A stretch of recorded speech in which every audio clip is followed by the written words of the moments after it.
saying that to me. So he got to do the same shit. Don't say not one word.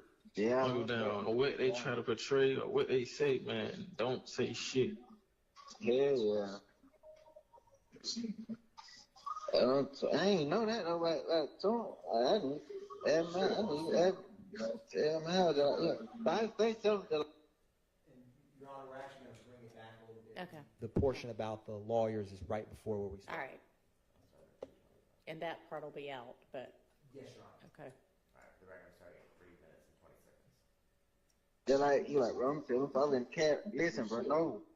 Just tell him for you want to talk, bro. Like, Man, listen, bro. I told Big, I told Baba, I'm like, hey, tell buddy, do the same thing I did when I went in there. I told him for, hey, I want to see my lawyer. I want my lawyer. I'm going to say nothing else to me. So he got to do the same shit. Don't say not one word. yeah. Go down on what they try to portray or what they say, man. Don't say shit. Yeah.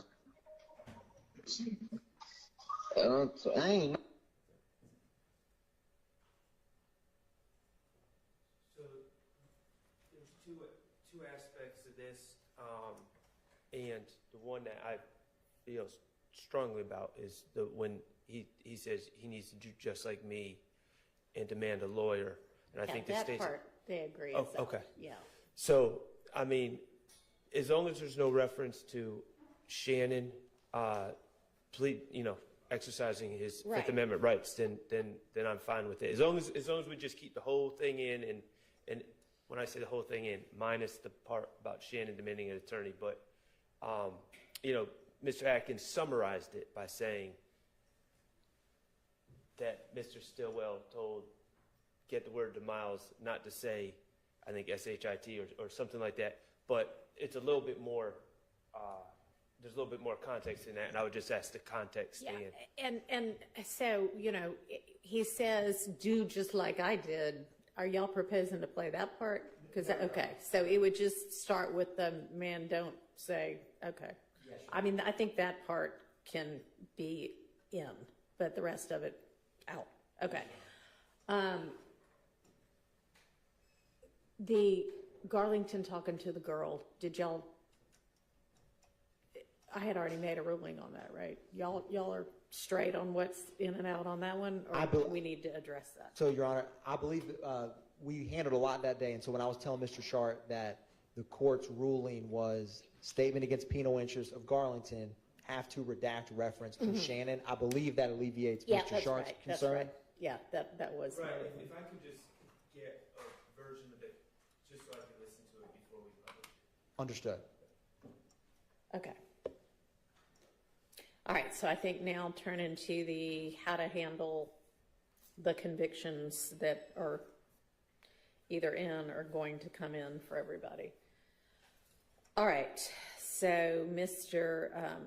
Weinstein just sent a proposed limiting instruction about things that convictions of Mr. Nichols that I agree the convictions, I mean, they were only going to come in against him anyway, so they really shouldn't be in anymore now that he's not a part of the case. So do y'all want that whole, so that's that whole first paragraph. If everybody's fine with that language, fine. If anybody wants to propose edit, let me know.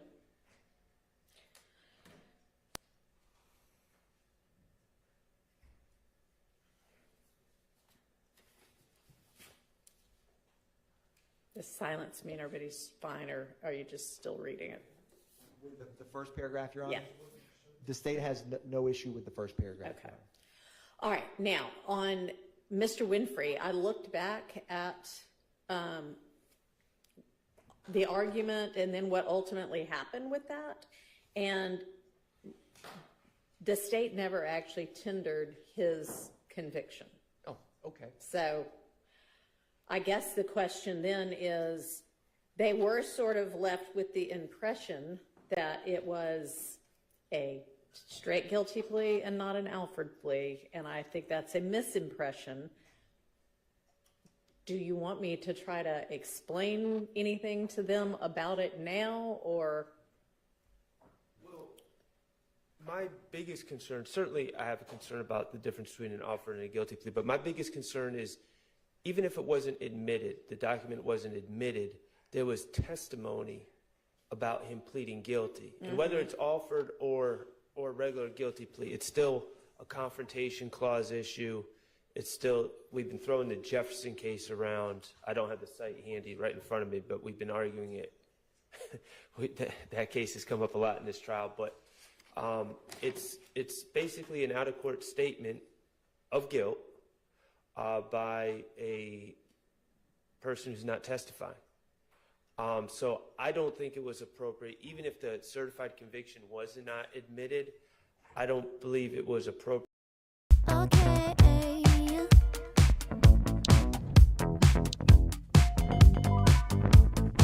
Hey. Alright. Yeah.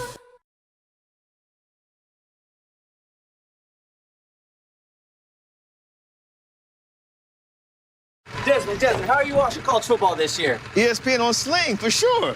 Come on, bro. Desmond, people are wondering how you watching college football on ESPN this year. With Sling, obviously.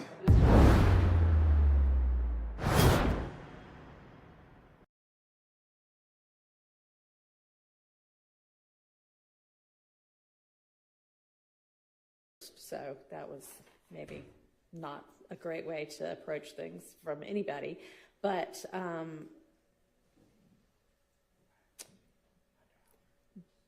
the fact that it was, I think it appeared from the context that the reason it was coming in that way was there was a suggestion that somebody had offered him like a car and a chunk of money. And so the suggestion was, and so then he immediately pled guilty, and it, was some kind of like trying to influence somebody or take the heat off somebody else or something like that. Was that kind of the... Well, and Your Honor obviously reviewed transcripts, so I'm going to defer, but I will say this.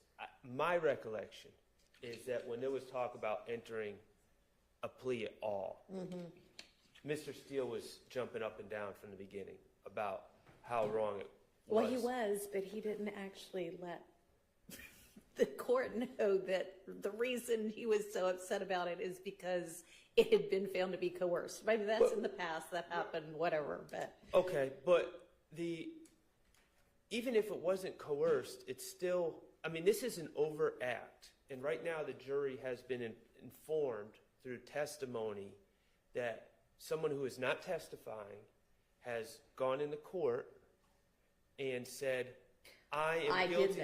I did that.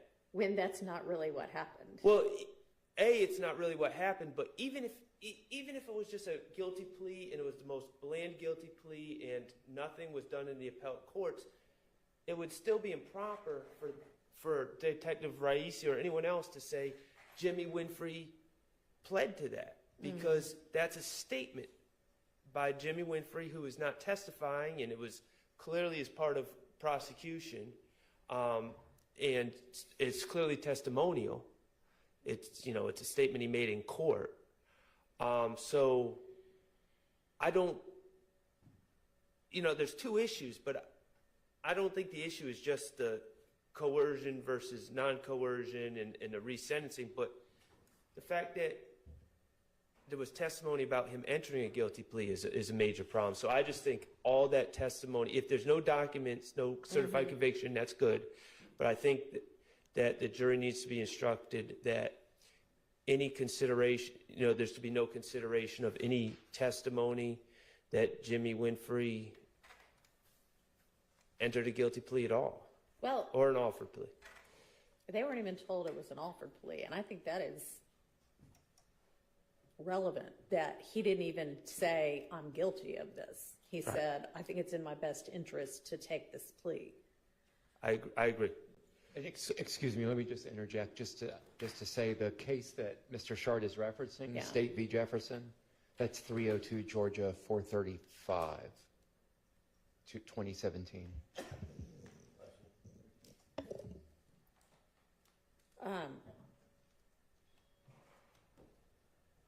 So, do y'all want me to And I mean, I'd like to hear from the state as well if y'all have something to add. Your Honor, a couple things for the court's consideration is, one, the state agrees with the court addressing this matter. And if, as we have done with these limited instructions we're discussing now, this issue, for one, the state will not be addressing or arguing in closing, which is the only other time this could come up, about Jimmy Winfrey pleading under Alford, number one. And so to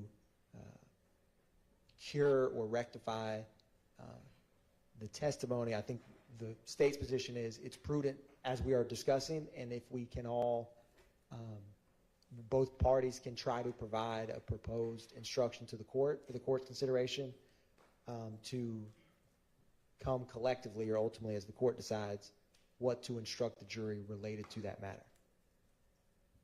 All right, well, it may be today that we have to do that, right? So.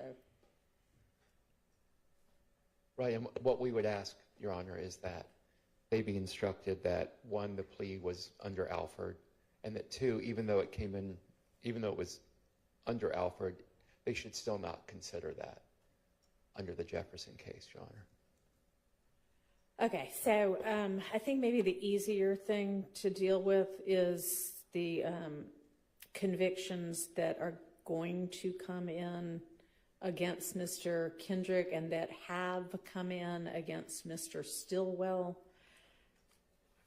And it looks like Mr. Stillwell's convictions were from, I don't know, a 10 SC case that was, when I looked back at this evidence, I could not even follow what was going on with that case because there were 3 different plea sheets that all said negotiated. The Senate sheet said non-negotiated, and the sentence was to different counts than the plea sheets were. So I don't know. I would think the Senate sheet would control. Did y'all look at that? I mean, it's the certified copy, but it makes no sense. It's like the first page says he's pleading to counts 1 and 3. And then there's another one that is he's pleading to count 7. I don't know if it's count 7, but, and they're all the same indictment number. And then there's a third one that says he's pleading to count 9 or something. And then you go to the Senate sheet, and that's not even what he pled to. And I don't know if it was negotiated or non-negotiated, which doesn't really matter. It's just really hard to follow what he even pled to there. One of them was definitely a gang count way back in the day. It didn't say which gang or anything like that. Then there was an 11 SC non-negotiated to burglary, a 13 SC non-negotiated to possession of marijuana with intent, and then a 19 SC that was mainly a guilty plea, but Alford on one of the many charges that was also non-negotiated. And that was like possession of a firearm by a convicted felon, which I guess maybe he was saying I didn't know it was around. I don't know, and that's why it was Alford. But I don't know if we need an Alford explanation, given that maybe I'll just, I don't know if you want me to highlight what it was or just say he had some guilty pleas. It sounds like we have the explanation for Alford for coming in. Anyway. Right. So I don't think we need to overly confuse the issues with that. So then I think it would read, certain guilty plea convictions are about to be admitted in this case, and we'll do it right before Mr. Kendrick's pleas come in. And how are they coming in? Are you just going to, is it going to be through a witness, or are you just going to tender them? Your Honor, I believe the state's going to just tender those into evidence. Okay. Is it one or more than one? I believe for Mr. Kendrick? I believe it's just one for Mr. Kendrick. Okay. Well, then it would be a guilty plea and not certain convictions. A guilty plea conviction is about to be admitted in this case. A guilty plea of Mr. Kendrick will be admitted for your consideration and may be considered by you only against Mr. Kendrick and only as to counts 1 and 63. And then we would roll into, in addition,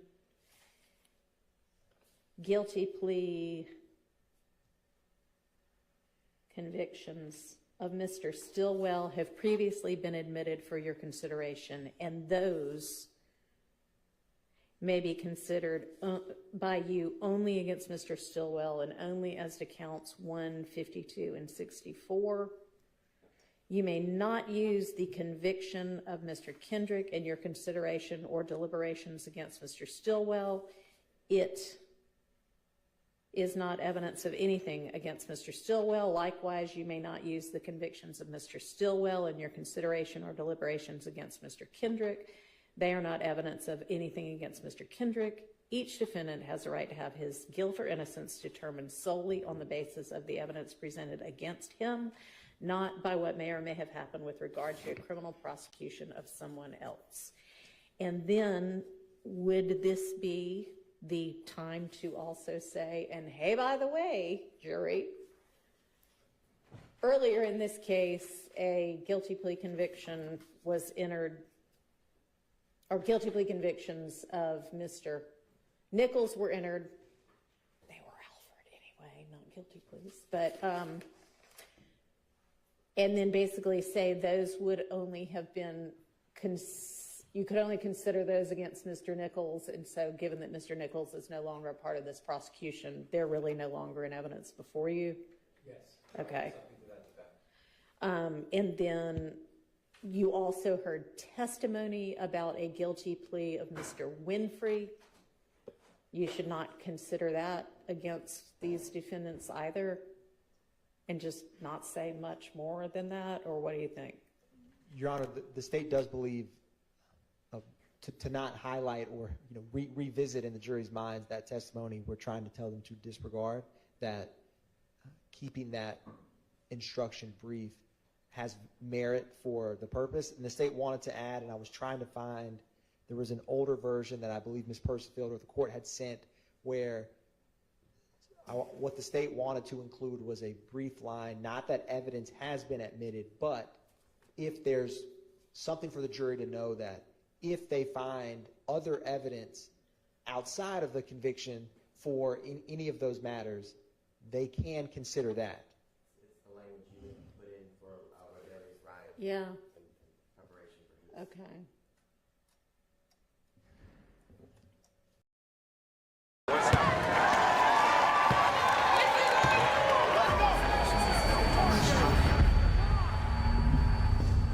It's only a shot.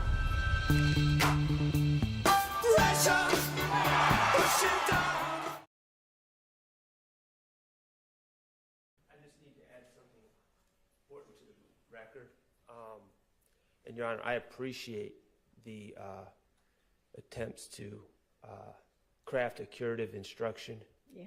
I just want to be clear, very clear on behalf of Mr. Stillwell on the record that while we do appreciate those attempts, we are not waiving any appellate issues regarding the admission of these convictions. Understood, and it may very well be that we get through this whole trial, and if there is a conviction that it gets reversed because of things that occurred before I was ever involved in, if that's what happens, that's what happens. I'm just at this point trying to, where there may have been something that could have been handled differently, try to the extent possible to remedy it now so that when they are deliberating, to the extent possible, they're deliberating, understanding what it is they can and can't consider. But I understand that, and your objections are reserved and preserved on that issue. I appreciate that, Your Honor, and also just as I know we have the Harvey rule, but just as a belt and suspenders, we have a similar stances. Okay. Understood. Mr. Short. All right. Will you be introducing those convictions before lunch? No, Your Honor. Okay. They very well may not, well, no, definitely not before lunch. Definitely not before lunch. Yes, okay, so that'll give me time to try to get specific language and not just what I off the cuff said just now. But, Madam Court Reporter, would there be a way for you to give me a rough, like at lunchtime, of the two things I just said? Yeah. Okay, great. All right. Your Honor, Yes. there was one brief matter Okay. that from when I was speaking with Mr. Shar about the wiretap, there was 2 calls, and by my notes, they were referred to collectively as the UNC calls, and the court's instruction from my review of when we argued these was the state intended to play these without redacting UNC's statement, but the court had mentioned a instruction about, UNC's language in those calls is to give context to Garlington's response. And so the court had stated just a instruction when we play those calls that if these come in, there needs to be an instruction that it's only Garlington that you consider. Only Garlington's statement, only Garlington's whatever he's. Words or. Words. Yes, Your Honor. And for everyone's notes, I have it as there's only 2. PDF page number 635, which is March 17th, 2022 at 4:10 p.m. and PDF page 820, which I will get the date of that call, but I didn't have it in my notes. Okay. So give me a heads up before those are going to be played so that I can give Yes, that Your Honor. monitor. All right, anything else before we get the jury in? Just one thing, Your Honor. When we litigated the songs, I was obviously very gung-ho about keeping them out. But I understand the court's ruling, and after my review, I just think it would be a more appropriate, and I know I was arguing only his words should come in, Right. but I view them as works of art at this point, and I just would like to, if we're going to publish the songs, just publish the entire songs in context. The state has no objection Okay. to playing the entirety. All right. I think.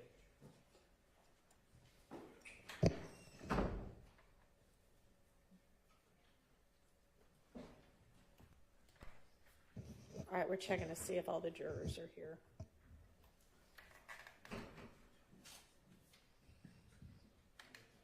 Yes, okay, they are.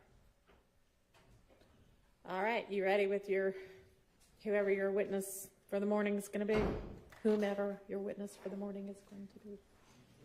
Yes, Your Honor. All right, let's go ahead and get the jury in, and we can have that person making their way to the stand. Yes, Your Honor.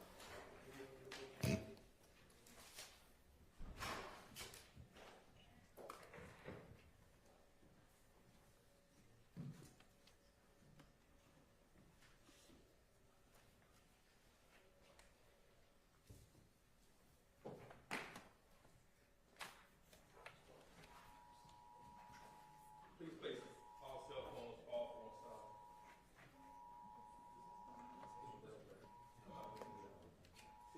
Does that sound like Amber Alert? So I found out in court one day when I was still practicing attorney that even when you have your phone on silent, those will go off. And so I had to take the Amber Alerts off my phone entirely. So, yeah, whoever that was, that's not necessarily because they didn't have their phone on silent. Okay, all right, we're waiting on one.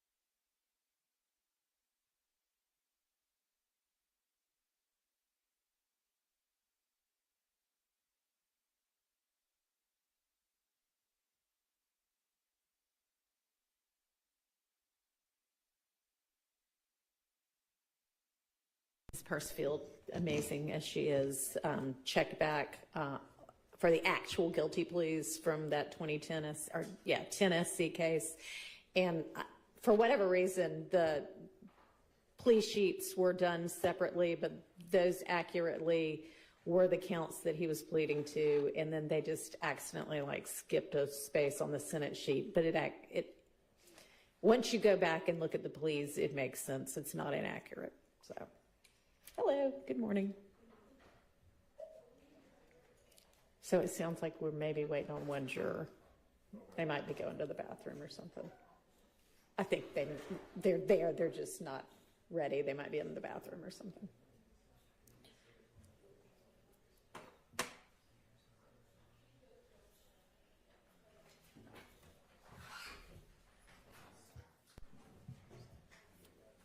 Tuesday next week, I don't even know yet.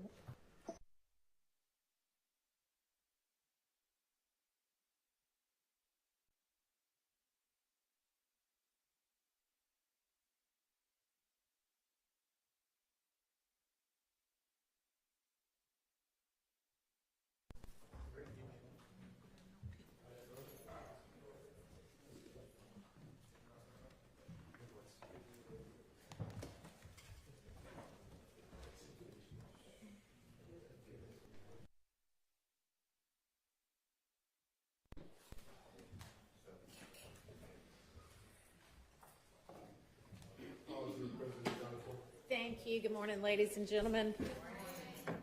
All right, if you don't mind swearing our next witness, we'll get right to it.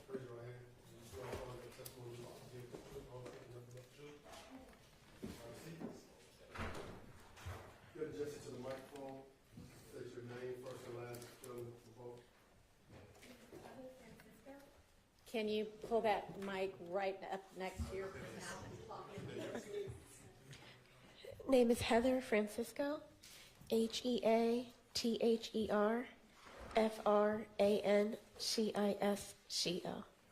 And good morning, Ms. Francisco. How are you? Good morning. Where are you currently employed? I currently work at the Atlanta Police Department Crime Lab in the Firearms Unit. And how long have you been with the Atlanta Police Department Crime Lab? Approximately 3 years. And if you can tell the jury, where did you work prior to working for the Atlanta Police Department Crime Lab?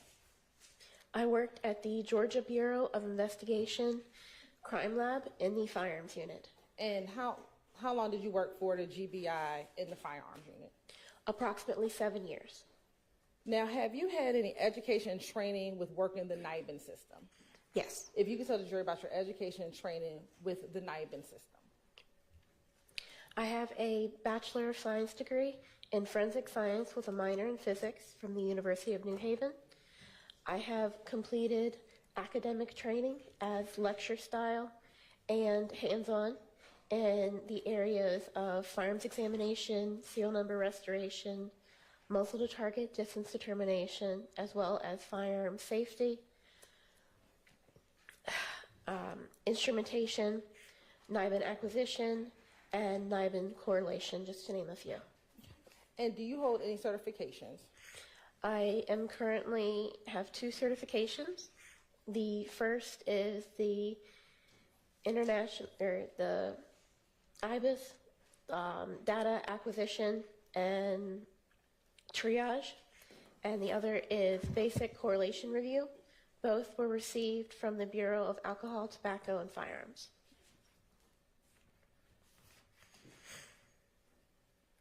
And briefly, if you could tell the jurors your understanding of the NIBIN system. So NIBIN stands for National Integrated Ballistic Information Network. It's comprised of several parts. The first is data acquisition. So cartridge cases are entered as either evidence or test fires into the system via the brush tracks. These images are assigned a numerical value. That numerical value, along with class characteristics, which are similarities to a group, are compared against other images in the system, and a list of potential leads is generated. We then look at those leads on the match point system as images side by side to see if any have enough individual characteristics to warrant further investigation.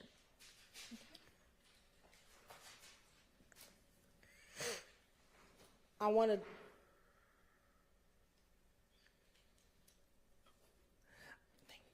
to direct your attention to APD Crime Lab number 2022-00516.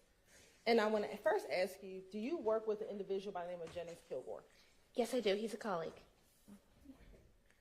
In that case number 2022-00516, was there any NIBIN testing done? Yes, there was. Okay. What items were tested and then placed into the NIBIN system? 2 firearms were test fired and put in the system. The first was an FN 5.7 by 28 millimeter pistol bearing serial number 386409184. The other was a Glock 9 millimeter pistol bearing serial number BFMK764. Permission to approach, Your Honor? You may. I'm going to show you what has been admitted as State's Exhibit 221BV. Tell me if you recognize State's Exhibit 221BV.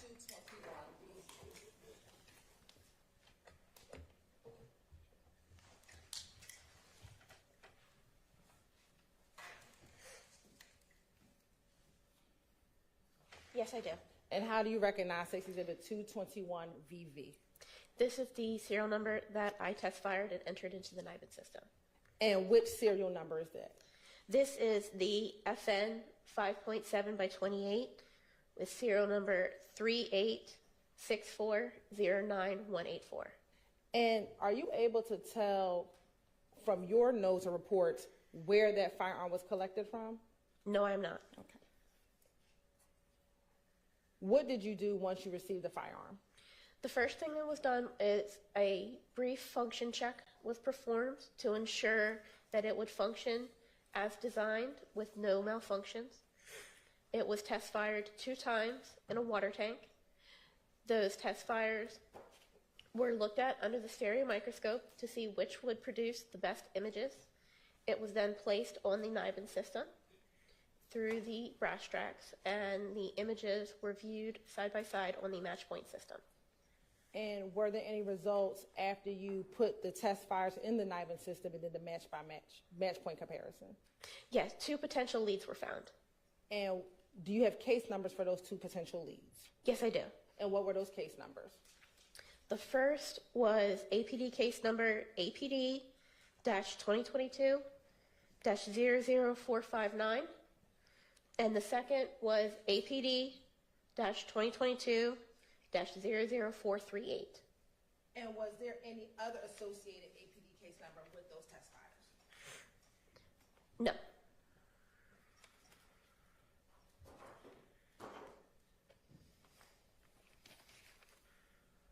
Is there a number associated with 220750015? Yes. Okay, what reference number is that? That is for APD 2022-00459. And that 220750015 number, is that the incident number associated with that case? Yes, it is. Okay. I'm going to show you this board. Do you see that 22-0750015 number present on this piece of paper here? Yes, I do. Okay.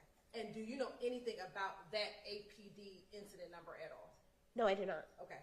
All you know is that when you test fired the gun, those test fires match shell cases that came from this case number? That's correct. Okay.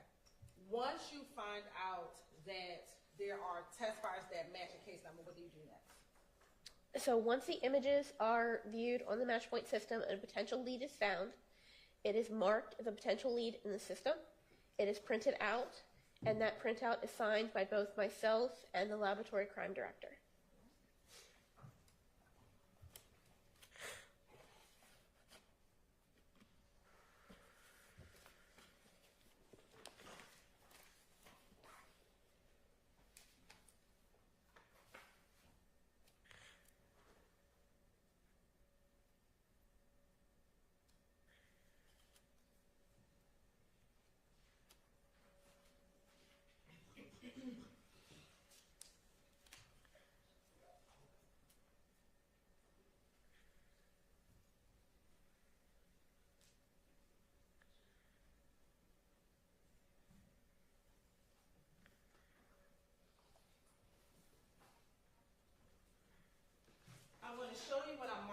State's Exhibit 221 VVA. I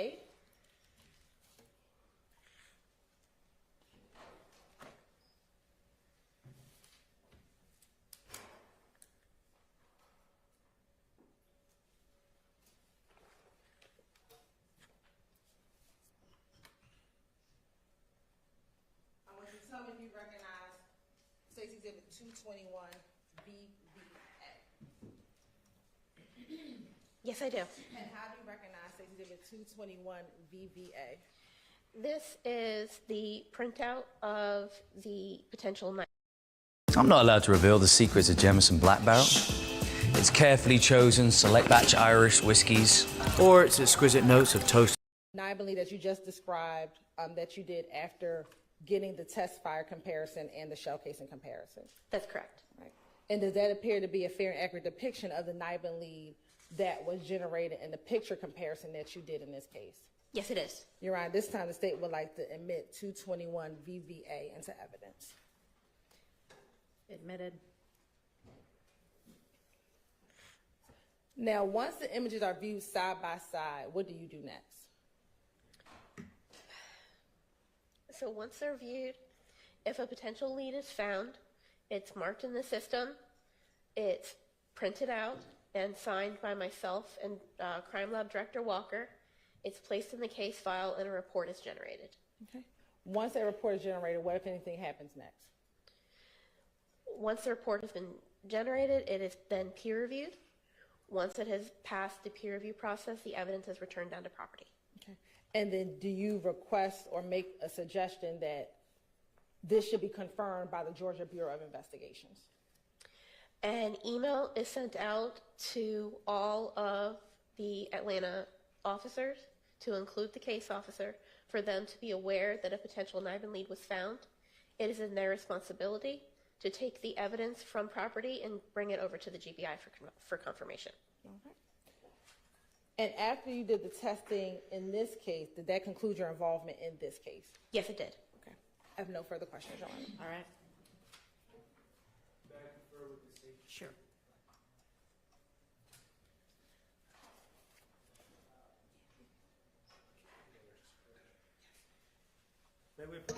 Yes.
Your Honor, the defense and the state have stipulated to some matters regarding the testimony of Ms. Francisco. And the stipulation is that the shell casings from APD case number 2022-00459 are shell casings collected from 2830 Waters Road on the early morning hours of March 16th, excuse me, the evening hours of March 16th. Morning hours of March 16th, when police responded to that scene. And APD 2022-00438 is one shell casing collected, one FN shell casing collected by Detective Leon Packer when he returned to 2830 Waters Road to execute the search warrant on March 17th, 2022. Okay, thank you. And remember, jurors, when the parties stipulate to something, you can accept that as fact without any further proof. So, good morning, Ms. Francisco. Good morning. My name is Max Shard. I represent Shannon Stillwell, okay? Okay. And other than the shell casings from those two incidents that I just read the stipulation about, did you compare any other shell casings, or did you find any other 9-bin links to that FN gun, which is 221 VV, in evidence? No, I did not. Okay. And one other question. You've just testified about comparing a gun or shell casings and put them in 9-bin. Correct. Can you put a projectile, a fired bullet that's collected into evidence, for instance, a .40 caliber bullet, can you put that in 9-bin and seek hits through the 9-bin system for a projectile that has already been fired? We do not have the equipment to be able to do projectiles. We only have the equipment to do cartridge cases. When you say you do not have the equipment, does the equipment exist and it's just not at APD, or does no equipment exist in the world? It does exist. There's a system called bullet tracks, which is the same thing as brass tracks, only it deals with bullets. But for us at the Atlanta Crime Lab, we only deal with cartridge cases. Do you know in this case that you were working on, if by anyone 40 caliber projectiles were placed in this bullet track system? Do you have any awareness of that? I would not. Okay. All right, thank you. No further questions. All right, any redirect? No redirect. Okay, thank you for your time. Call your next witness. Yes, Your Honor. The state calls Detective Belknap to the stand.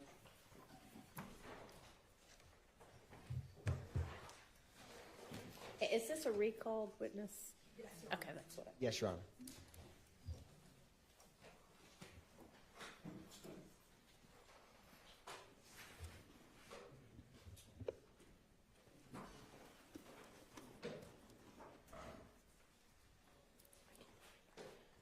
Is this a witness that is, the video is limited on?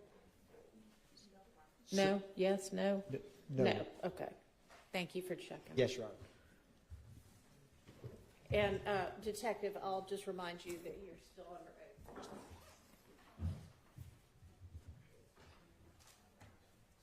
Welcome back, Detective Belknap. Thank you. Now, I wanted to ask you about a time where, do you know Detective Hogan with APD Homicide? I do. And was there ever a time that you provided any assistance to him in identifying someone in a case he was working? I did. Can you describe for the jury how that came about? During the investigation of the homicide of Shamel Drinks, I was asked to review some photographs of potential suspects in that case.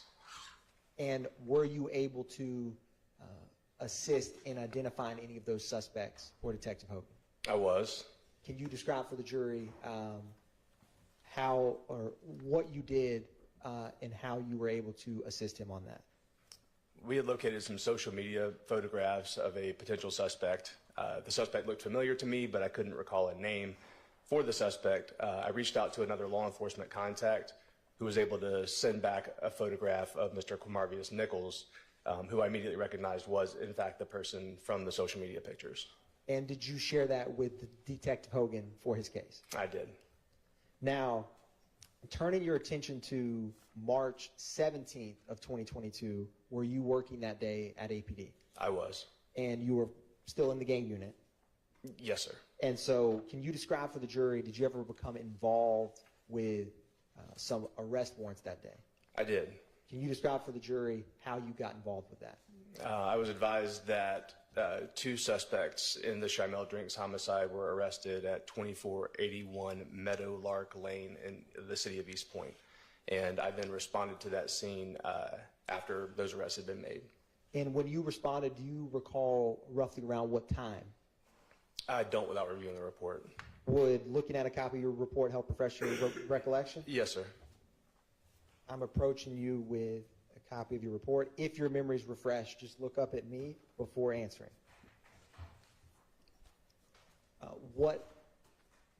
Is your memory now refreshed of what time you responded? Yes, sir. What time was that? It was approximately 3 p.m. Now, when you got there, can you describe for the jury, what did you see? What did you do? Mr. Jackson and Mr. Nichols had already been placed in custody. The scene had been secured and some evidence had been recovered during that arrest, which was then transferred to my custody to be transported to property. Do you recall any other law enforcement agencies that you interacted with outside of APD? There were a number of law enforcement agencies there, including the East Point Police Department, Georgia State Patrol, and additional agencies as well. And when you arrived on scene, were the suspects already in custody or something else? The suspects were already in custody and I believe were being transported or has been transported by the time I arrived. And did you, when you arrived, without saying what they told you, speak with some of these officers that were on scene before you arrived? I did. Did you speak with an Officer Baker? I did. Did you speak with, or let me ask you this, when you got there, was that address an apartment, a business, a home? As a residence, I have single family residence. Did you notice or see any vehicles at that residence? I did. What did you see? There was a white Audi A5 with a Maryland tag. Now, when you were on scene, you mentioned you gathered some items from some of the law enforcement on scene. I did. Can you describe for the jury what you gathered? Yes, and may I refer to my report? You may. Just look up at me when your memory is refreshed.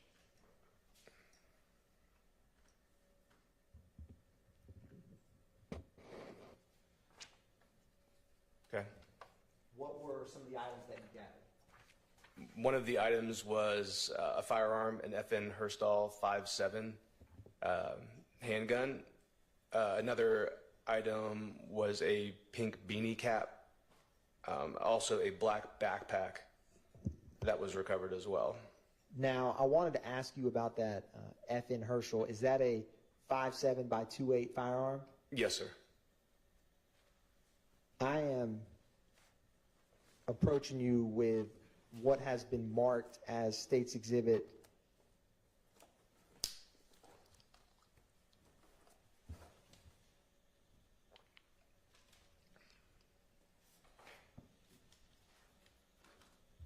actually maybe up here before you, which is up here as 221 Victor Victor.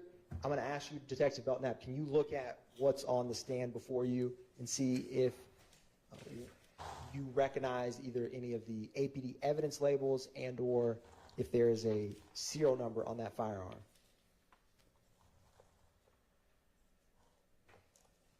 Yes, sir. What is the serial number? The serial number is 386409184. And I'm guessing you don't have serial numbers memorized. Is that fair to say? It's fair. would looking at your report to refresh on the serial number of the gun you collected assist? Yes, sir. You may use your report to refresh. Is your memory refreshed? It is. And is that the firearm that you recovered at 2481 Meadowlark Drive? It is. Now, when you recovered it, was it loaded? It was loaded when it was recovered. At the time when it was transferred to me, I don't recall whether it had been rendered safe and unloaded. And my report, I don't believe, was clear as to the condition it was in when I took custody of it. And is that typical when you recover firearms to transport them to render them safe before moving them from a scene? Yes, it is. Now, you had also mentioned a pink beanie that you recovered. Yes, sir.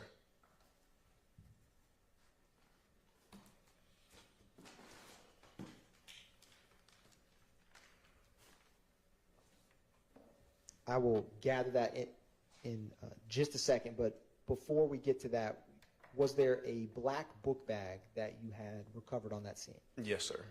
Now, do you recall ever looking inside of that book bag? Yes, sir. And do you recall who it was that gave you that book bag? I need to refresh my memory with my report. You may.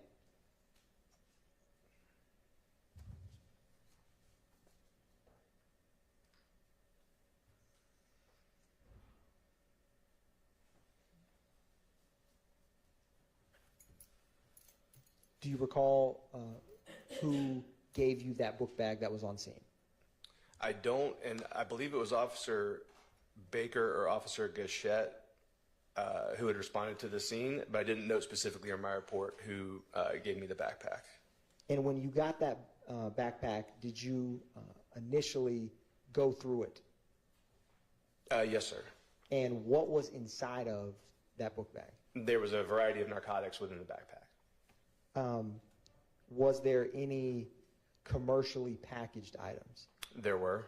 What were they? There was commercially packaged marijuana within the backpack. And do you recall how many commercially packaged marijuana there was in that book bag? There were a total of 19 bags. Was there any pills in that book bag? There were. Now, do you have any familiarity or training with encountering pills that you may find on the street in working with APD? I do. And when you encounter pills, do you personally do any steps to try to initially see what they possibly may be? Sure. So I mean, the first thing is just observing what they are, and oftentimes we've run across narcotics in similar form before and may recognize them immediately as what they are. Additionally, we have resources, including open source resources like the internet, several websites that can help us identify drugs, including prescription drugs, so that we can have sort of a place to start for testing those items.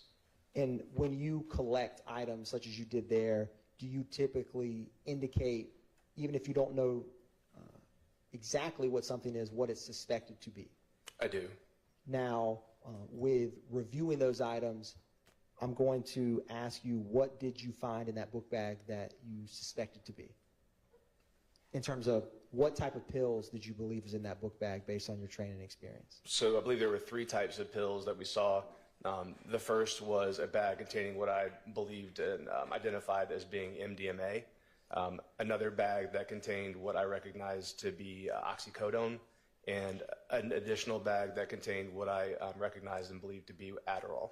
Now, at this time when you're initially on scene, you have that firearm that we just discussed and this book bag with the narcotics. Is that correct? Yes, sir.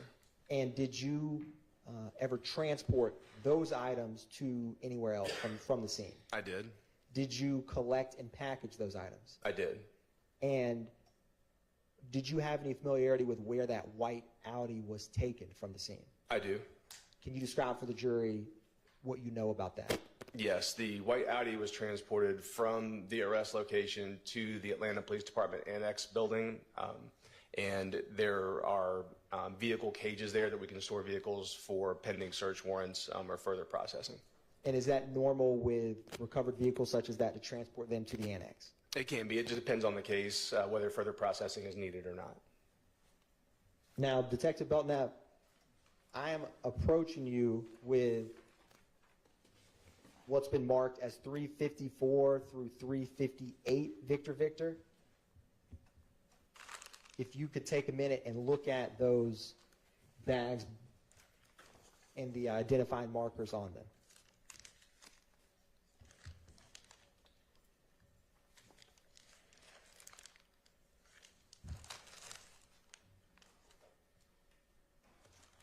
Now, do you have is your name on any of those evidence labels?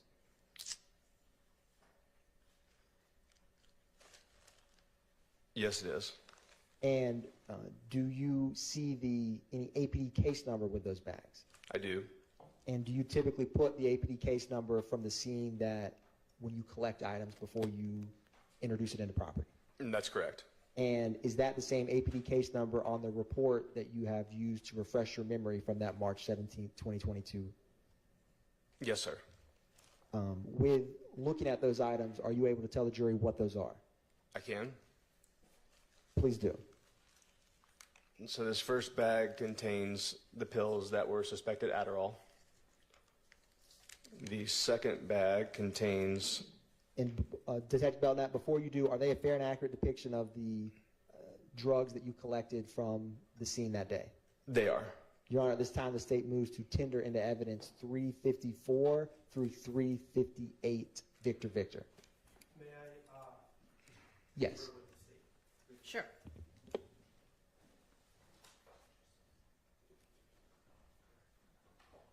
No objection. All right, those are admitted. Detective Belknap, now that they're in evidence, you may, and please do, can you tell the jury what you have before you? Okay.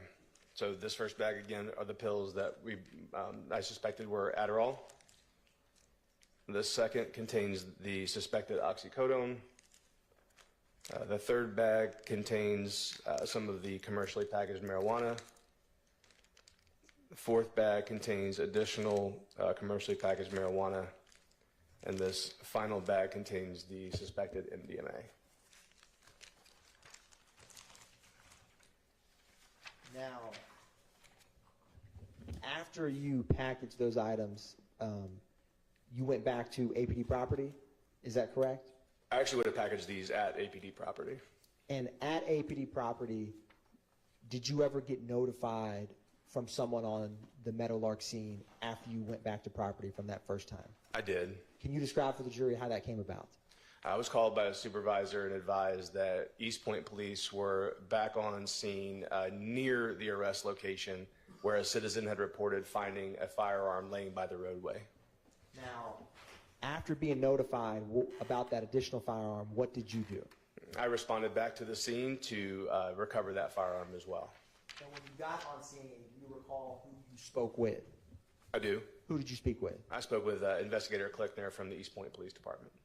And when you met Investigator Klickner, can you tell the jury like where you were? Were you inside, outside? Where did you all meet up? We met on the roadway where this firearm had been seen and reported. And where was the firearm when you saw it? The firearm was just off the roadway in the grass, like I guess within a couple feet of the roadway. And was there a magazine nearby? There was. Now, what did you do once you got there and saw that firearm that Investigator Klickner had? I ultimately rendered the firearm safe and transported it to Atlanta Police Department property as well. I want to ask you, does your report reflect the serial number on the firearm that you collected when meeting Investigator Klickner? May I refresh my memory? You may.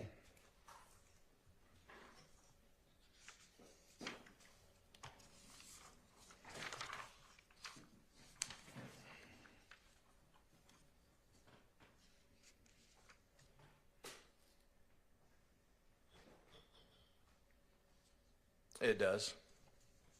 And I'm going to approach you with 220 Victor.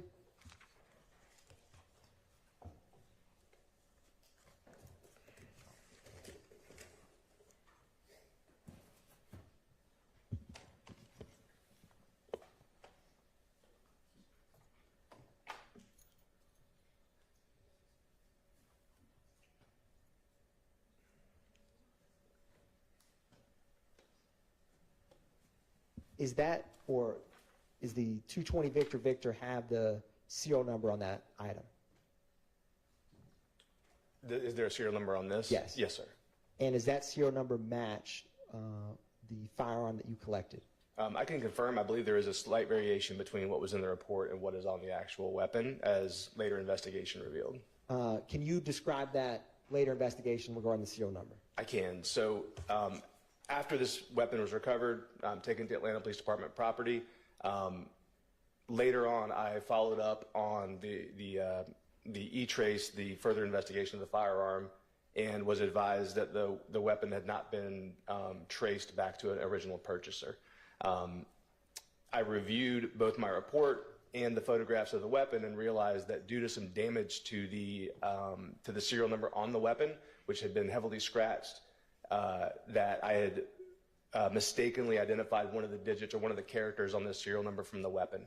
I was able to go back, make that correction, and then complete the E-Trace report and locate the actual origination of the firearm. With that further investigation, looking at that firearm now, is that the firearm that you collected from Investigator Klickner on March 17, 2022? Yes, sir. Your Honor, at this time, the state moves to tender into evidence 220 Victor Victor at this time. All right, that's admitted. And Investigator Belknap, was that firearm, when you had mentioned the E-Trace, was that firearm, did you check it to see if it was ever reported stolen? I did. And what did you find? I contacted the original purchaser of the weapon, who advised that he had sold the weapon in a third-party sale to another party, but did have contact information for the purchaser. I then contacted that person, who advised that the weapon had been stolen from him, and an Atlanta Police Department report had been made at the time of the theft. And did you transport that firearm back to APD property as well? I did. At the time of recovery, I did. Now, after you come back to APD property, did you ever take out any additional arrest warrants? I did. What were the arrest warrants that you took out? I took out additional arrest warrants, if I may refresh my memory. You may. Additional arrest warrants for Mr. Jackson for possession of a firearm by a convicted felon, possession of a firearm during the commission of a felony, possession of a Schedule II controlled substance with intent to distribute, and 3 counts of Yes.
Do you feel annoyed? Do you feel peeved? Well, if you do, I have the perfect solution for you. Pi.org is a free ad blocker that not only blocks your ads, but also rewards you if you do happen to see